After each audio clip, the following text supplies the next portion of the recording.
Mas existem na Bíblia duas grandes teologias, dois grandes meios de Deus falar conosco sobre o seu amor.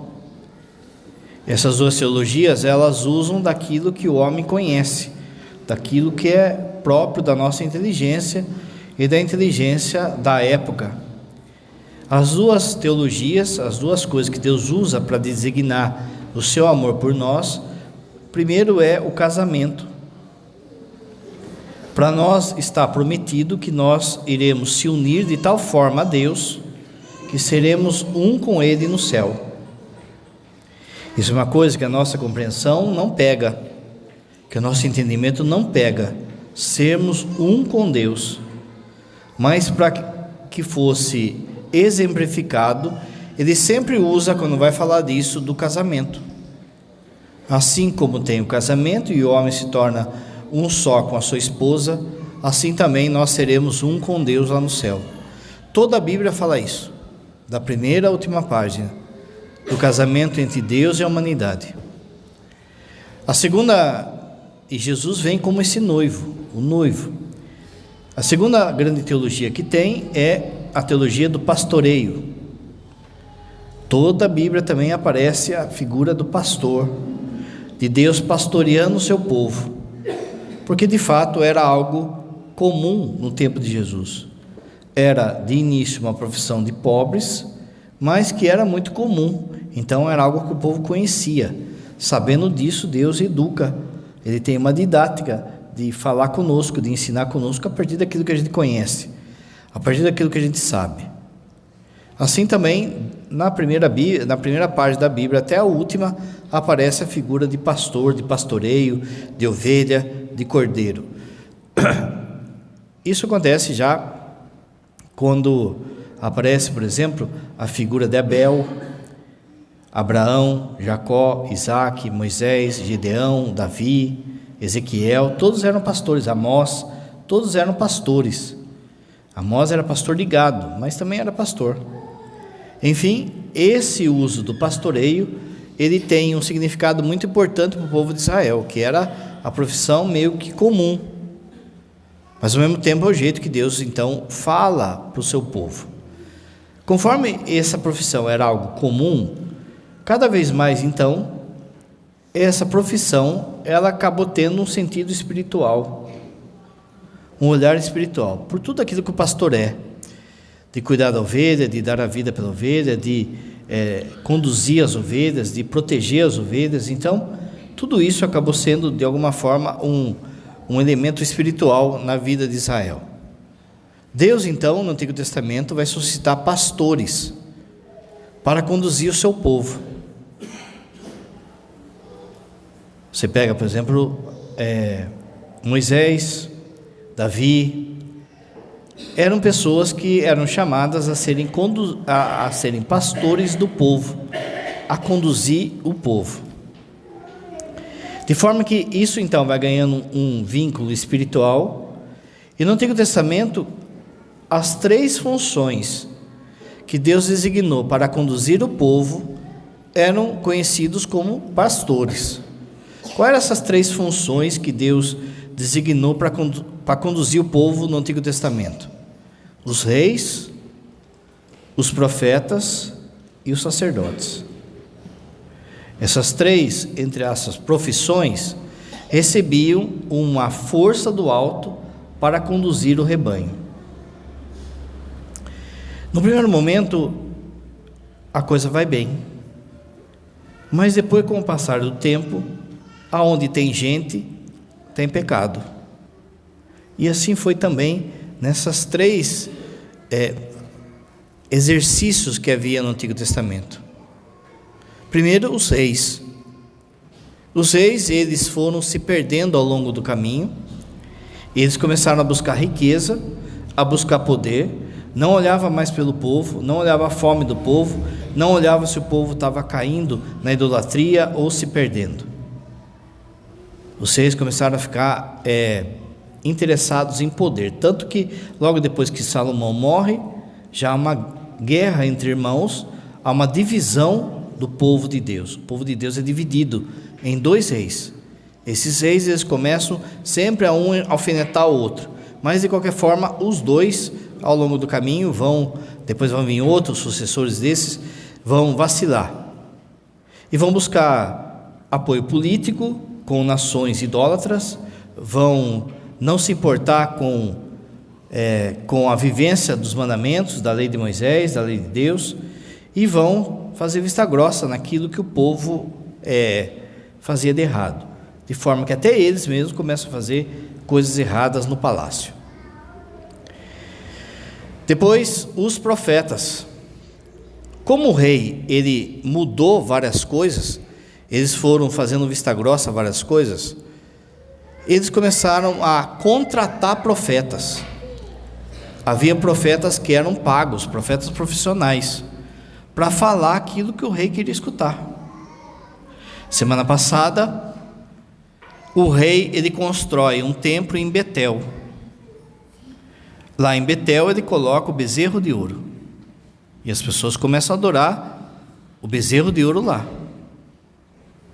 Ele contrata um monte de profeta para justificar o que ele está fazendo.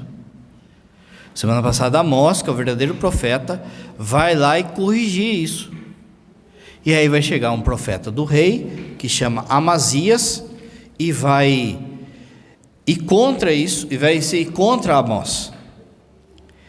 E vai dizer: olha, você veio aqui o quê? Para importunar? Para falar contra o rei? E Amós vai falar o tanto que Deus o chamou, e o tanto que a missão dele é divina.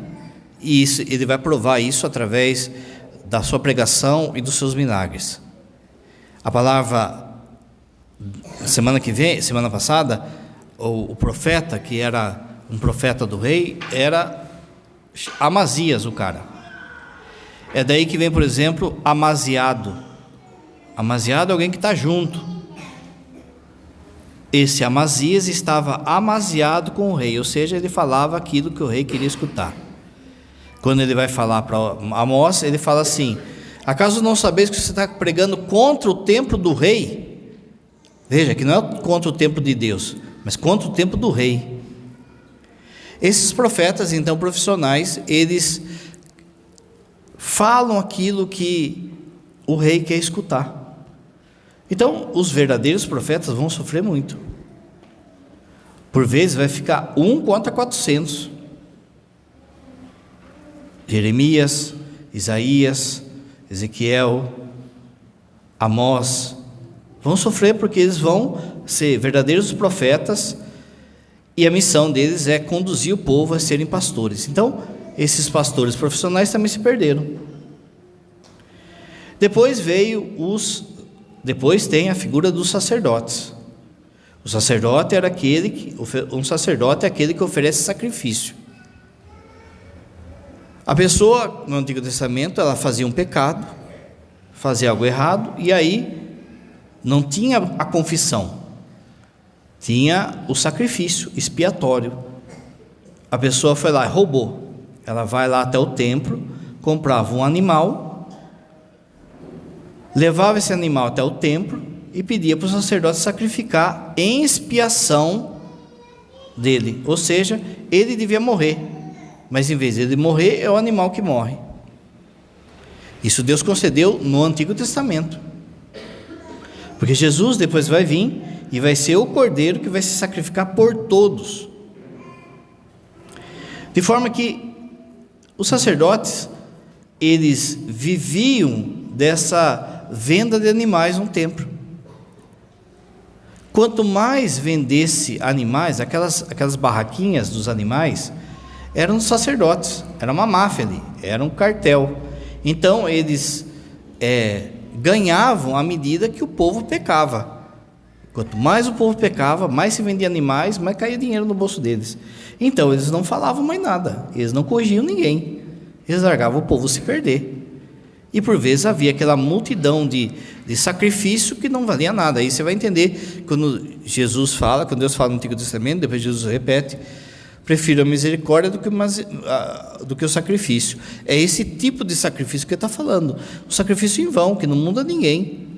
Porque a pessoa ia lá, ela estava no adultério, ela ia lá, comprava o animal, sacrificava o animal e aí voltava a adulterar. não mudava de vida, ninguém falava nada para ele, ele continuava. Então, toda semana ele ia lá e pagava o animal e pronto, ficava de boa. Assim virou um comércio, de fato, que Ezequiel, Deus vai dizer pela boca de Ezequiel, que o cheiro desse sangue de animais sacrificados dessa forma, dá nojo no estômago dele, porque é um sacrifício que não muda ninguém, é só um pedágio, se paga um pedágio. Assim, no tempo, por exemplo, para você ter ideia, no tempo de Jesus, no período da Páscoa, era tanto sacrifício de animal, que tem que puxar, os levitas têm que puxar o sangue com o rodo, de tanta coisa que tinha, e tem que ser constante, porque senão fica aquele cheiro, aquele fedor, aquela coisa toda. Mas só que assim, era só um ritualismo barato. A gente precisa muito se atentar na questão da confissão nossa, gente. Senão a gente pode tratar a confissão assim também. Eu vejo que eu estou em pecado, eu vou lá, confesso, alguém morreu por mim, para mim não morrer, Cristo morreu por mim, mas aí chega no outro dia, eu estou fazendo de novo, eu não mudo de vida, eu não saio do pecado, ou seja, eu vou vivendo como se fosse um pedágio, vou pagando pedágio. Quando a pessoa, por exemplo, vem e fala: padre, eu cometi adultério, a pergunta que o padre faz é: parou? Terminou? Não, não terminei. Então termina, senão vai queimar o sacrifício de Cristo, você vai brincar com o sacrifício de Cristo. Então, esses sacerdotes, eles estavam preocupados também com riqueza, e se enriqueciam na medida que o povo pecava. Então ninguém corrigia nada, ninguém pregava nada, ninguém falava nada, deixava o povo à míngua. Deus vê na situação dos pastores, daqueles que eram para conduzir o povo, reis, profetas, sacerdotes. Ele suscita de vez em quando reis justos, sacerdotes justos e profetas justos para conduzir o povo. Mas, tanto no livro de Ezequiel, quanto nesse texto de hoje, ele faz uma promessa. Olha, já que está assim, escuta a minha promessa, eu mesmo vou pastorear o meu povo, eu vou enviar alguém que vai ser boca minha, atitude minha, e vai conduzir o meu povo. Olha a primeira leitura de hoje: ai dos pastores que deixam perder-se e dispersar-se o rebanho. Deus faz um alerta a esses maus pastores aqui no livro de Isaías. No livro de Ezequiel, no capítulo 34, tem um grande exame de consciência para todos aqueles que exercem o pastoreio. Naquele livro, naquele capítulo, Deus fala o quanto que um pastor deve se cuidar. Ai de vós, maus pastores, que beneficiam, por exemplo, as ovelhas gordas e distratam as ovelhas enfermas, que só querem buscar a lã da ovelha, que só querem tirar o proveito da ovelha, que não se gastam pelas ovelhas. O Papa Francisco, quando ele vai dar uma homilia para os padres, ele vai falar justamente isso, que os padres têm que ter o cheiro das ovelhas. Tem que olhar para o capítulo 34 de Ezequiel e perceber que o padre foi feito para dar a vida pelas suas ovelhas. Deus então faz essa promessa: eu vou enviar a palavra é kalos, no grego significa o pastor perfeito, o perfeito pastor. Ele é belo, ele é bom, ele é sábio, ele é poderoso, ele vai conduzir o povo. No texto de Isaías vai dizer assim: naqueles dias farei nascer um descendente de Davi, ele fará valer a justiça e a retidão na terra. Naqueles dias, Judá e Israel serão salvos, viverão tranquilos. Este é o nome que ele será chamado: Senhor da justiça, Senhor da santidade. Então, Deus faz essa promessa lá em Isaías, que vai vir esse pastorzão, esse mega pastor. Como a gente sabe, não precisa nem se esforçar muito, Jesus é esse bom pastor. E Jesus mesmo se chama assim. Você se lembra no Evangelho de João? Jesus vai na frente do templo e grita: eu sou o bom pastor. Quando a gente olha o texto, como a gente não sabe do Antigo Testamento, a gente fica achando que quer ser bonzinho. Mas quando ele está falando isso, quem está ali escutando sabe do Antigo Testamento e sabe que ele está falando, ele está se colocando como a promessa, como o pastor da promessa. Se ele é o bom pastor, ele está se colocando como aquele que viria em nome de Deus. Qual é a prova que ele é o pastor? O bem que ele faz, a pregação, os milagres, os exorcismos, a sua morte e a sua ressurreição. O bom pastor dá a sua vida pelas ovelhas. Muito bem. Só que ele sabe também que ele, como bom pastor, o verdadeiro pastor, ele tem a missão aqui na terra, e aí vai chegar no tempo que ele vai ter que ascender aos céus, voltar para o céu. E aí ele sabe também que se ele deixar o povo sem pastor aqui, vai se perder de novo. Deus nos fez para sermos conduzidos. Então, ele dá o poder dele para algumas pessoas. Ele dá esse poder para que as pessoas exerçam esse pastoreio dele. Começa com os apóstolos e chega nos sacerdotes. Esse pastoreio, essa missão, esse poder é dado na semana passada. A semana passada, você se lembra que Jesus chamou os apóstolos e os enviou, e deu poder para eles, a palavra fala isso, deu poder para eles, para pregar o evangelho, curar as pessoas, ungir as pessoas com óleo, exorcizar os demoniados e levar a salvação. O poder dele, o mesmo poder desse sumo pastor, foi dado aos pastores. No Evangelho de hoje, o texto começa dizendo dos apóstolos voltando depois disso, voltando e falando quanto que eles estavam felizes e quantas graças eles viram através deles.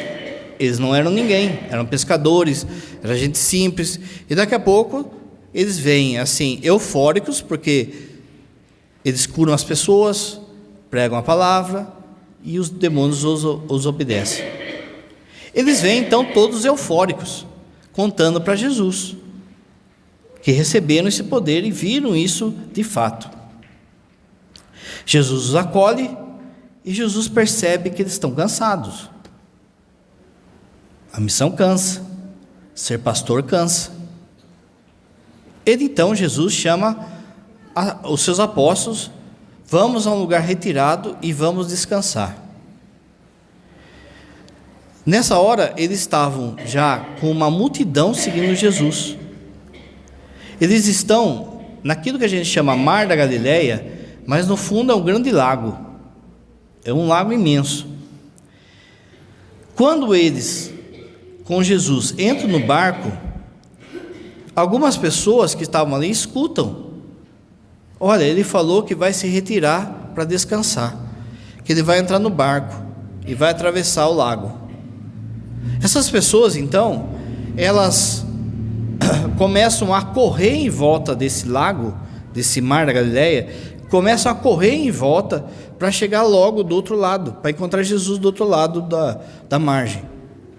Conforme eles vão passando, eles vão chamando todo mundo de vila, de cidade que eles parecem. Olha, Jesus vai desembarcar do outro lado do mar. Jesus vai desembarcar do outro lado do mar. Então, juntou uma enorme multidão. Triplicou a multidão. Quando Jesus chega, Jesus olha para aquele povo e vê uma imensidade de pessoas atrás dele, atrás do bom pastor. E aí tem o final do texto de hoje. Ele olhou, se compadeceu porque eram como ovelhas sem pastores. Quando ele vê isso, veja que o texto fala que eles não tinham tempo nem para comer, de tanta gente que tinha para atender. Quando Jesus vê isso, ele começa a ensinar e vai dar esse poder para os pastores e para seus padres na sucessão apostólica. Diante da dor do seu povo, Deus envia os seus padres, os seus pastores. Diante da canseira do seu povo, Deus envia o seu pastor. De forma que, na semana que vem, hoje termina o texto falando assim, que Jesus começou a ensinar eles. Semana que vem, Jesus vai ver que eles estão com fome. Jesus vai mandar que os apóstolos façam com que eles sentem na relva, sentem na grama. A partir daquilo que eles têm, que é 5 pães e 2 peixes, Jesus vai abençoar esses pães, esse peixe, e vai multiplicar os pães. E aí os discípulos é que vão dando esses pães e vão alimentando o povo. Essa relva, no meio do deserto, gente, onde o rebanho descansa, se chama igreja. É o lugarzinho que você está sentado aí agora. O mundo, ele na Bíblia sempre foi representado como deserto. E de repente no meio do deserto tem um lugar que você pode se alimentar, que você pode escutar a palavra de Deus, que você pode ser ensinado por Ele. Se você pensar bem, é o esquema da missa. Primeiro Ele ensina, depois Ele alimenta. Mas tudo isso é feito pelas mãos dos apóstolos. Daqui então, o padre queria tirar com vocês hoje a necessidade e a obrigação que você tem de rezar pelos padres. De rezar pelos padres, pelas vocações. Porque o mundo também está do jeito que está por conta da falta de padre. A falta de padre faz com que todo mundo se enfraqueça. Se há uma multidão, então, que está cansada, que está abatida, e não tem ninguém para consolar eles, para orientar eles, para corrigir eles, então o mundo vai se perdendo. Só que da mesma forma, do tempo de Jesus, tem muito pouco padre. A gente não dá conta. Para você ter ideia, o Vaticano, ele pede que seja um padre a cada 8.000 pessoas, que já é muito. Pensa você com 8.000 funcionários, com 8.000 filhos. Aqui na nossa paróquia, por exemplo, a gente tem quase 50.000 pessoas. Agora, da Páscoa para cá, tem 3 padres. Vai dar quase 20.000 para cada um. Antes era 2. Teve uma época que era 1. Um padre para todo esse povo. De forma que, se a gente mesmo, a gente como padre, a gente não se educar e não colocar limite, você atende 24 horas. Com esse negócio de zap, então, piorou, né? Porque a turma acha que dá para fazer atendimento no zap. E aí fica constante assim, padre. De forma que a gente tem que olhar também, a gente que está aqui em São Paulo, a gente ainda sofre essa escassez de padres, mas ainda tem. Mas tem lugar que não tem. Lá onde o Padre Belão está, não tem padre. São 20 e tantas comunidades. Tem comunidade lá que demora 2 horas, 2 horas e meia para chegar em estrada de terra. Tem comunidade que está na tribo.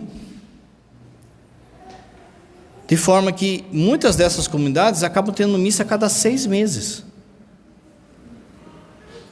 Você já pensou o que é 6 meses sem um padre? 6 meses sem a missa. Você se lembra do tempo da pandemia?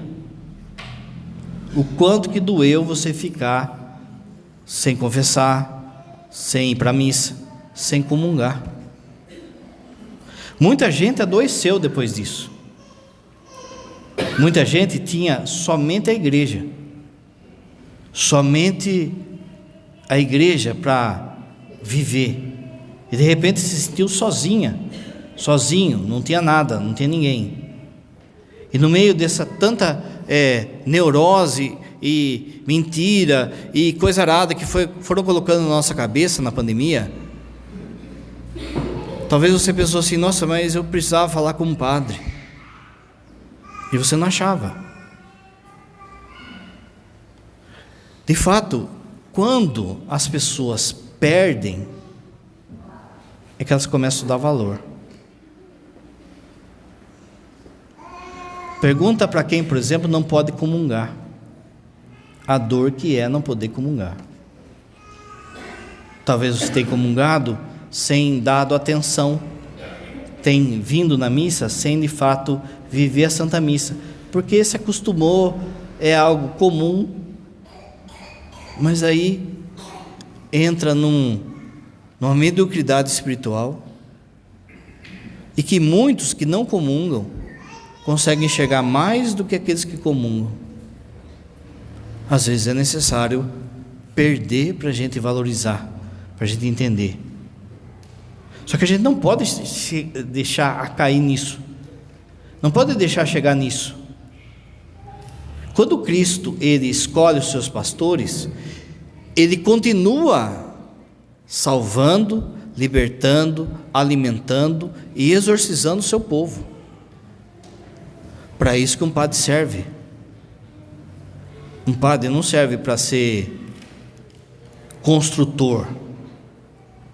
A construção é algo que está inserido no contexto. Um padre não foi feito para ser cantor, para ser escritor, para ser político. Um padre foi feito, chamado por Deus para dar sua vida pelas ovelhas, para gastar a sua vida pelas ovelhas e fazer do seu corpo uma extensão do corpo de Cristo. Quando o padre, por exemplo, fala na comunhão, na consagração, isto é o meu corpo entregue por vós, é sim o corpo de Jesus, mas é também o corpo do padre. Cristo está usando ali da saúde do padre, dos olhos do padre, da mão do padre, e principalmente da boca do padre, para alimentar o seu povo, para alimentar vocês. Então, dentro das nossas limitações, os 3 padres daqui, Deus olhou para esse povo e teve misericórdia e enviou a gente, dentro da limitação nossa de cada um. Às vezes, talvez você pensava assim: mas eu queria um outro tipo de padre, queria um padre mais animado, um padre bonitão, um padre que cantasse, um padre isso, aquilo. Não, aqui tem um vermelhinho, tem um fazedor de figurinha e tem um gordo. É o que tem, mas nós somos frutos da misericórdia de Deus para vocês. Quando então o padre, ele, por exemplo, exerce os sacramentos, qualquer sacramento, mas de modo especial o sacramento da comunhão, é Jesus alimentando o seu povo. Ele tem misericórdia. Se não tivesse padre, por exemplo, não tinha confissão, não tinha unção dos enfermos, não tinha batismo, enfim. Jesus, ele continua também a pastorear o seu povo pelos padres, por causa da palavra, da pregação da palavra. Hoje em dia, entrou na nossa cabeça um negócio que se chama relativismo, que é cada um achar que tem a sua verdade. Você vai na esquina aí, cada um tem a sua verdade. E isso entrou também em relação à palavra, ou seja, cada um quer pegar a palavra e interpretar do seu jeito. Foi isso que Lutero falou. Cada um, então, se ele interpreta a Bíblia do seu jeito, cada um é o próprio pastor. Não é assim. Vejam, são 300 mil igrejas evangélicas no mundo, cada uma falando uma coisa. Como é que você vai fazer diante de tanta confusão em relação à Bíblia, aquilo que a televisão fala, aquilo que as faculdades falam, diante de tanta gente que você fala assim, pensa assim, nossa, eu não sei nada, eu não sou ninguém, eu não entendo nada, como é que eu vou encontrar a verdade diante disso? Você tem a igreja para dar testemunho da verdade, você tem a figura dos padres para pegarem o texto bíblico e ensinarem você, e falarem e darem clareza das coisas na sua inteligência. Muita coisa foi deturpada na sua cabeça do que verdadeiramente é a igreja, do que é a pessoa de Jesus, do que é a salvação, e aí a gente vem com essas ideias aqui. Quando de repente você começa a compreender, você fala, nossa, olha só, agora entendi. O que o padre acabou de fazer? O padre pegou e contou como eram os pastores do Antigo Testamento, a promessa de Deus, tal e coisa, tal, tudo isso é para que você perceba a verdade que o padre traz hoje pela boca de Deus, que é a necessidade e a obrigação da gente rezar pelos padres. Senão não tem quem ensine. Não basta ler, tem que saber o que vai ser lido, porque hoje em dia qualquer um publica qualquer coisa, qualquer um fala qualquer coisa, qualquer um aluga um salão, compra um microfone e sai falando as coisas. Por muitas vezes você é questionado sobre a doutrina aí fora. Você não é teólogo, você não é padre, você não tem a obrigação de saber tudo. Algumas vezes essas perguntas, elas são para cutucar você. Olha, eu não sei, vou procurar saber. Só isso, talvez é Deus cutucando você para você sair do marasmo. Mas quando acontece isso, você pode se apegar àquilo que é da nossa fé. Quando alguém pergunta para você, olha, por exemplo, sei lá, sobre o aborto, você não precisa falar como um cientista católico, como um padre católico. Como católico, você só pode falar, só precisa falar assim: eu sou católico, a igreja condenou, então eu condeno também.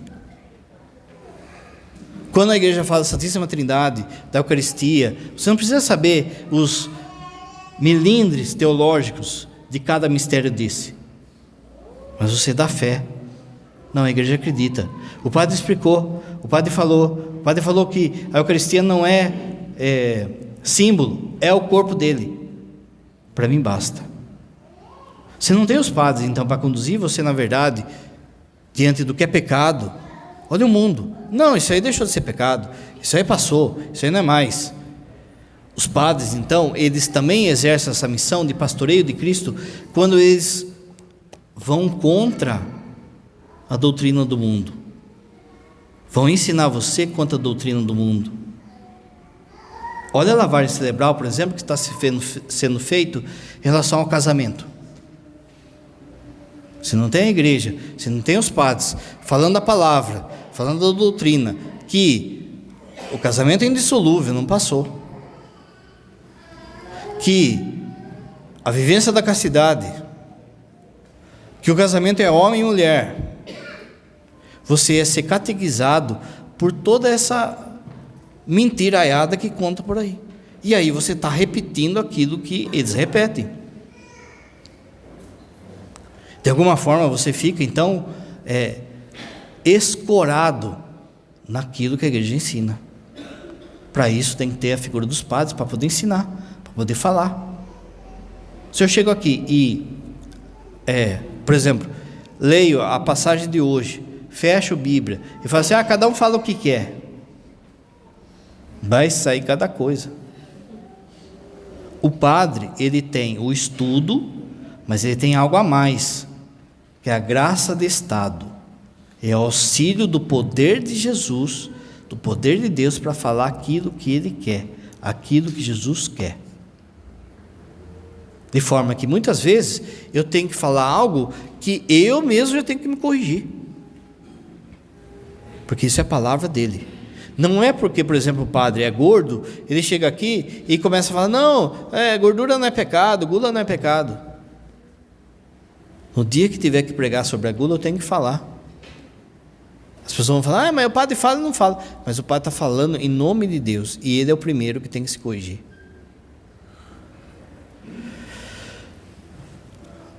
Jesus exerce o seu pastoreio ainda no meio do povo, através dos padres, pela orientação espiritual.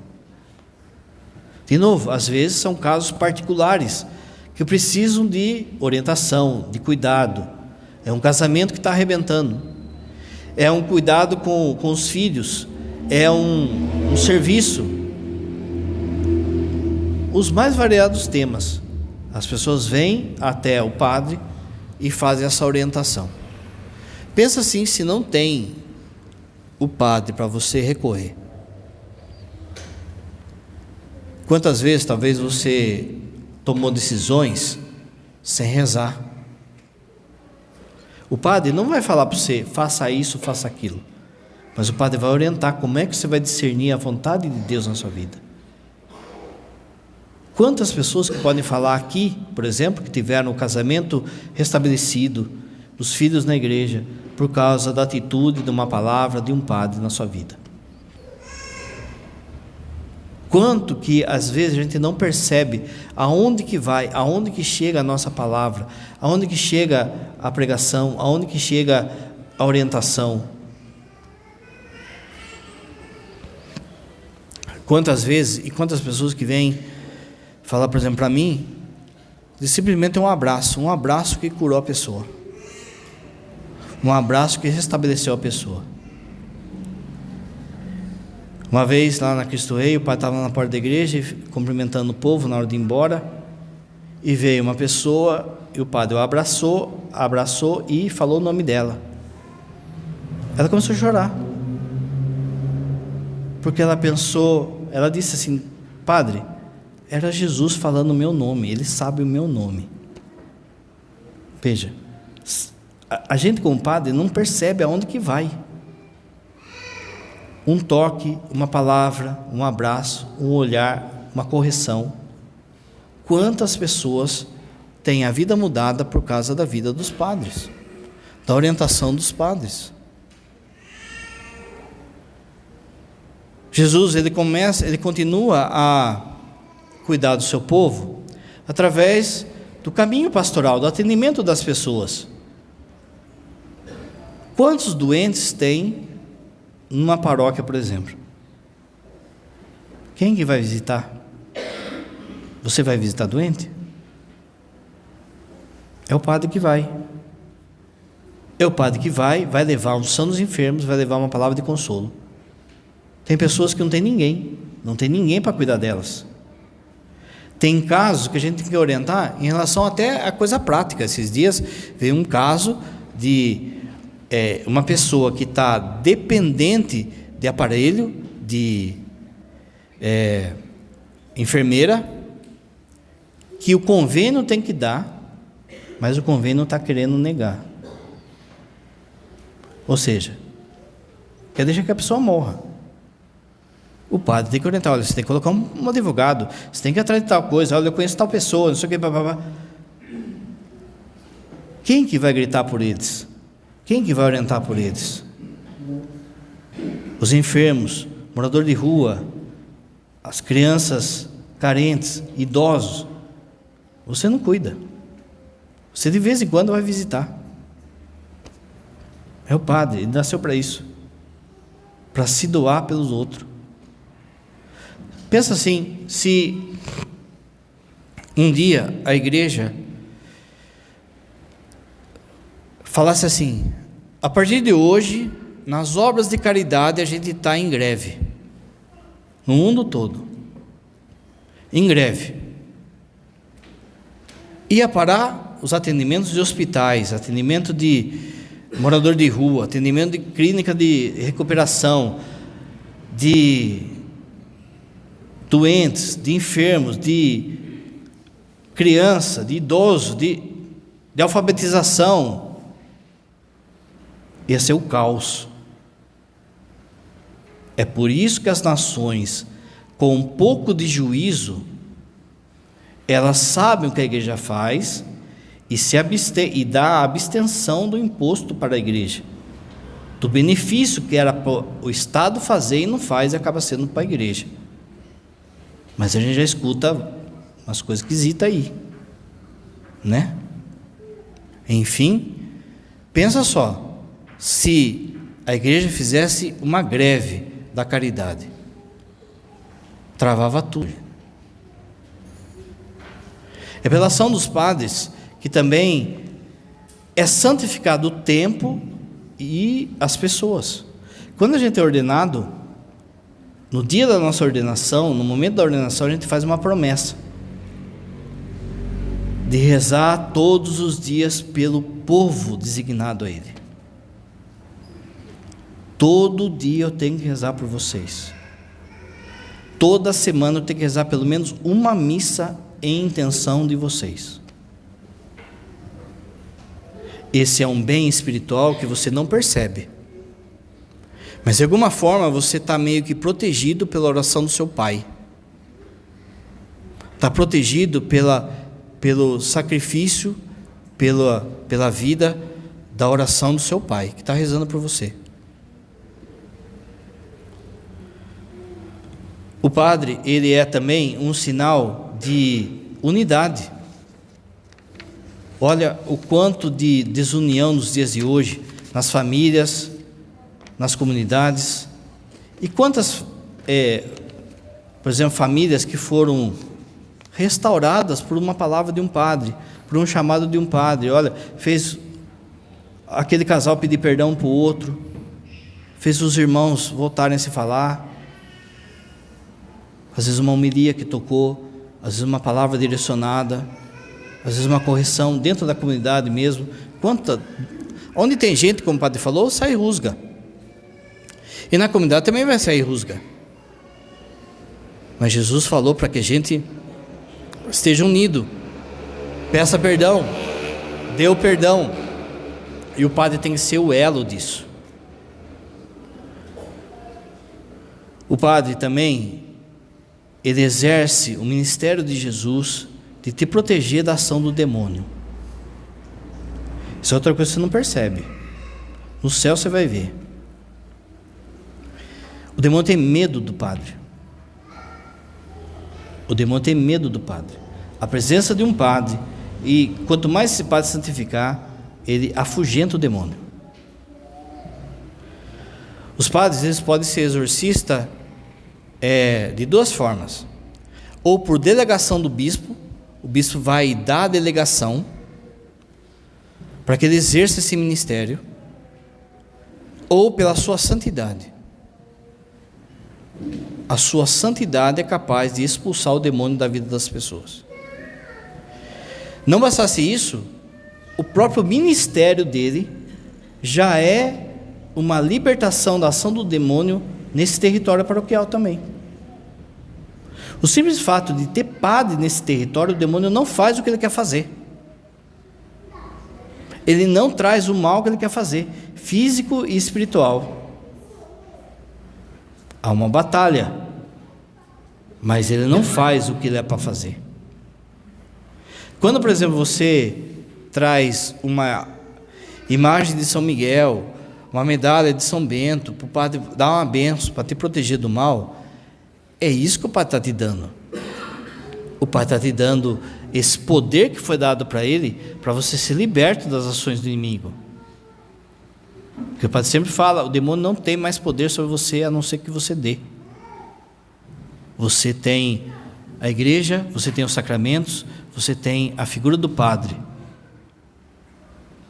Mas a gente ainda continua com um monte de medinho do diabo, porque a gente vai buscar aonde não deve, vai mexer no que não deve.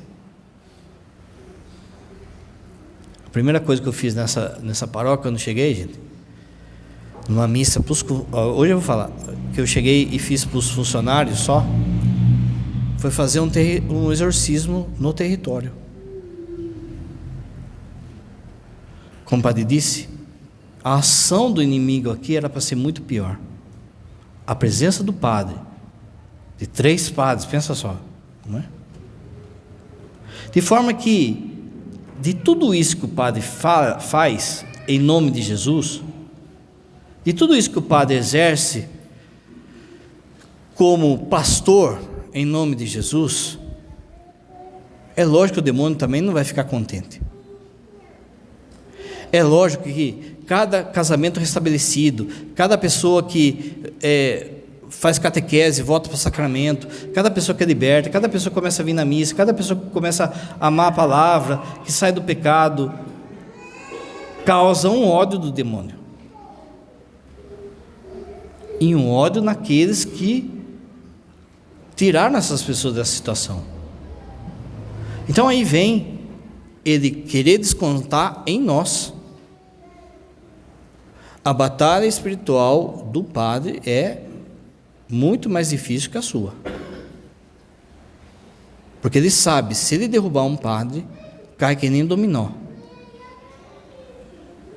Então, eu preciso da sua oração. Eu preciso, os padres precisam da sua oração. A gente precisa da sua oração, e aqui de novo, é uma obrigação, você tem a obrigação de rezar pelos padres e rezar pelas vocações. Você tem a obrigação de rezar pelos padres, primeiro, para que ele se santifique, para que ele persevere. Hoje em dia, a dificuldade que se tem de um jovem gastar sua vida e entregar pelo Evangelho, abandonar seus sonhos. Ele tem que abandonar. Tem um sonho de família, de ter filhos, de ter um emprego, de ter uma vida estável, e daqui a pouco ele entrega a sua vida sem saber para onde ele vai, em que lugar que ele vai. A cada 6 anos a gente tem que trocar de paróquia. A hora que está caminhando, a hora que está assim, né, criando laço com o povo, sai daí, vai para outro lugar. A vida de castidade, num mundo que prega a sexualidade desregrada, a vida de abster-se de bens, pelo bem dos filhos da comunidade, de forma que a gente tem que queimar os nossos sonhos. Então, muitos jovens não querem isso. A primeira coisa que a gente tem que rezar, então, pelos padres é que haja vocação, que tenha vocação. Mas só o fato do jovem pegar e falar, não, eu vou ser padre, ainda não basta. Por quê? Porque aí tem um segundo momento, que é perseverar nisso. Como o padre disse, a gente vai ser muito tentado, uma luta espiritual, de forma para que a gente abandone o ministério, se canse. Pensa só, cuidar do povo, isso é fácil. Tem gente que suga a energia da gente.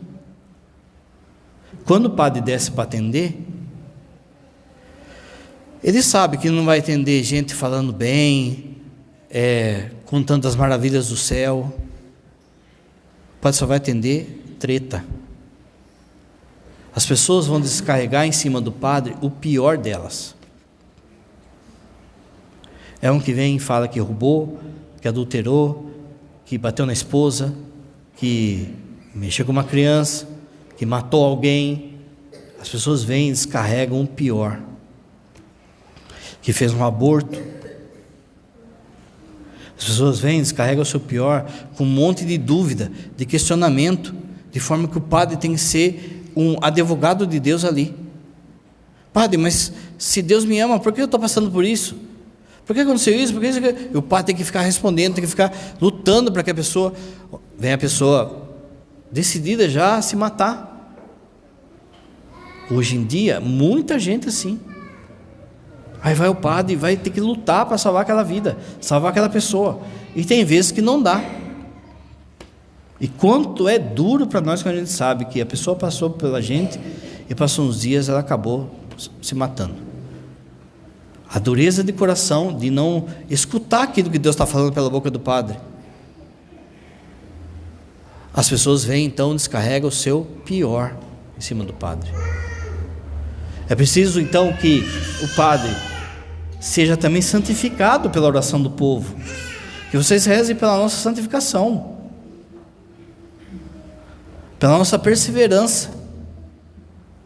Rezar pelos padres para que nos proteja contra as tentações, como o padre falou. Hoje em dia é muito comum uma tentação no meio dos padres de querer conciliar a sua vida sacerdotal com aquilo que ele sonhava no mundo. Então, por exemplo, ele queria ser jornalista, daí ele de repente ele queria ser engenheiro, ele queria ser médico, de repente ele abandonou aquilo e foi ser padre. Aí passou um tempo, esse peso do sacerdócio, esse peso das ovelhas, a pessoa pensa assim: mas acho que dá para conciliar, acho que dá para mim ser padre e engenheiro, acho que dá para ser padre e médico. Não dá, gente, não dá. Olha aqui o texto, eles não tinham tempo para comer. Só que é uma tentação, por quê? Porque daí eu fico fazendo o meu projeto pessoal envernizado como se fosse evangelização.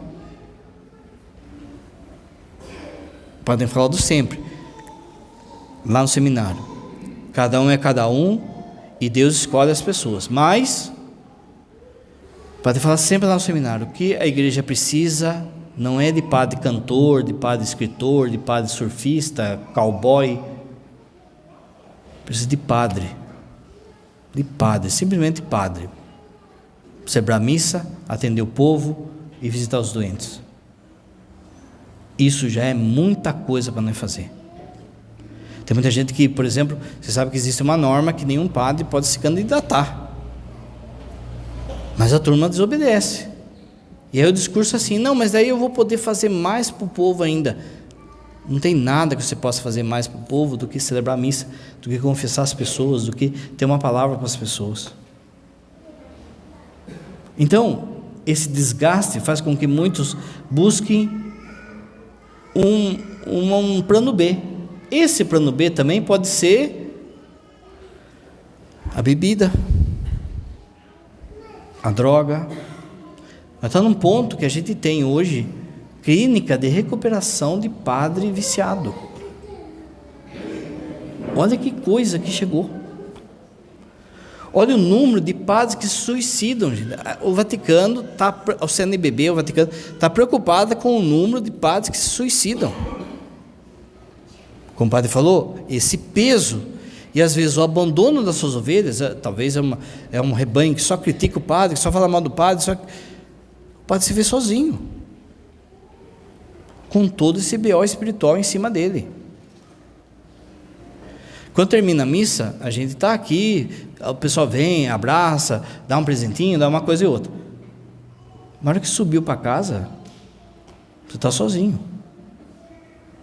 Se não tiver vida espiritual e a vida em Deus, os padres, por exemplo, que caem numa vida dupla aí, de arrumar um amante, de cair no homossexualismo, no fundo é tudo isso.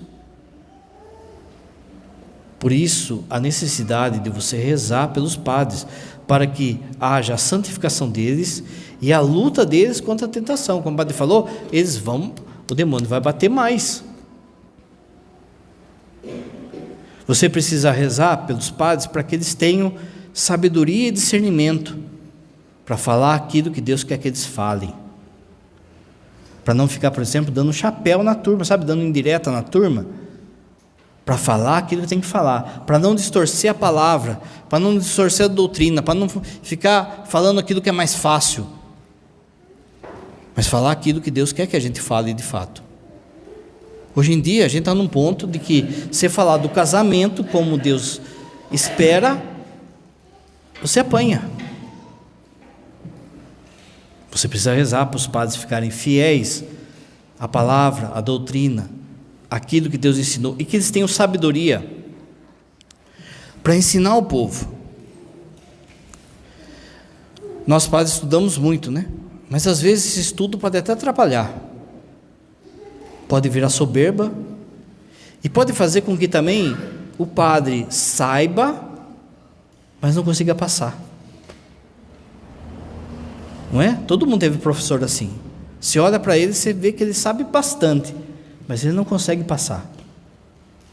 A sabedoria vai ser que o padre tenha a capacidade de falar a linguagem conforme o povo, as suas ovelhas. Um povo simples, um povo estudado, um povo,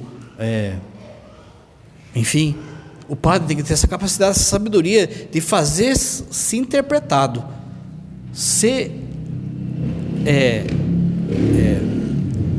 que a palavra de Deus seja conhecida, às vezes por exemplos. Jesus fazia isso. Jesus falava de coisas do alto de uma forma simples. Precisa rezar pelos padres para aumentar as vocações. O padre já falou aqui a frase de São Bernardo. São Bernardo, um santo da Idade Média, quando ele vai para o seminário, vai para ser padre, ele leva com ele 11 pessoas da sua família. 11 pessoas, pelo seu exemplo. E São Bernardo fala assim, se numa família, em 150 anos, 200 anos, não tiver formado um padre, essa família não é católica. Se a gente pensar, é isso mesmo, gente. São 200 anos. Em 200 anos, será que a minha família não deu um padre para a igreja? Tá bom, não vamos olhar para as famílias, vamos olhar para as nossas comunidades. A paróquia Sagrada Família tem 25 anos. Quantos padres saíram daqui? Nenhum. Será que Deus parou de chamar? Ou é gente que está rezando pouco? A cidade de Itu tem 150, 160 mil habitantes. Tem um seminarista só, que é o nosso. E diz que é a Roma brasileira. Um seminarista só.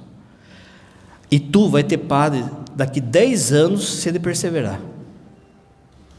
Vai demorar 10 anos para Itu dar um padre para a igreja, se ele perseverar. A gente precisa rezar e rezar pelas vocações. Então não basta a gente rezar pelas vocações aqui antes da missa, as dezenas. Toda vez que eu vou rezar, toda vez que eu vou comungar, você precisa rezar pelos padres para acabar, porque a santificação deles santifica vocês. Quanto mais um padre for santo, mais eles puxam vocês. Mas se um padre fraqueja, se um padre falta, se falta padre, as ovelhas perecem. Ovelhas sem pastor. Independente de quem seja, a gente precisa também parar de criticar padre e rezar por eles. Nenhum de nós é perfeito. Nenhum de nós já é santo. E é por isso que precisa da oração do povo. Se eu não tiver a oração do povo, se a gente aqui não tiver a oração do povo, a gente não aguenta. À medida que o padre se santifica, santifica o seu povo. Creio em Deus Pai Todo-Poderoso,